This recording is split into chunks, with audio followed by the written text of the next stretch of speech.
நிலவிய அசாதாரண காலநிலை காரணமாக நவம்பர் 27ஆம் திகதியில் இருந்து டிசம்பர் மாதம் 3ஆம் திகதி வரையான பரீட்சைகள், அதாவது இன்றைய தினம் வரையான பரீட்சைகள் 6 தினங்களுக்குரிய பரீட்சைகள் ஒத்திவைக்கப்பட்டிருந்தன.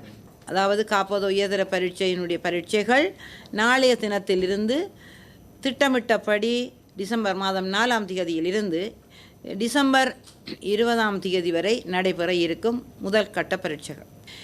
ஒத்திப்போடப்பட்ட பரீட்சைகள், அதாவது நவம்பர் 27ஆம் திகதியிலிருந்து டிசம்பர் 3ஆம் திகதி வரை ஒத்திவைக்கப்பட்டிருந்த பரீட்சைகள் பின்வருமாறு நடைபெற இருக்கின்றது. இது தொடர்பாக பரீட்சார்த்திகளுக்கான திருத்தப்பட்ட புதிய நேர அட்டவணை பரீட்சை திணைக்களத்தினுடைய உத்தியோகபூர்வ இணையதளத்தில் வெளியிடப்பட்டிருக்கின்றது.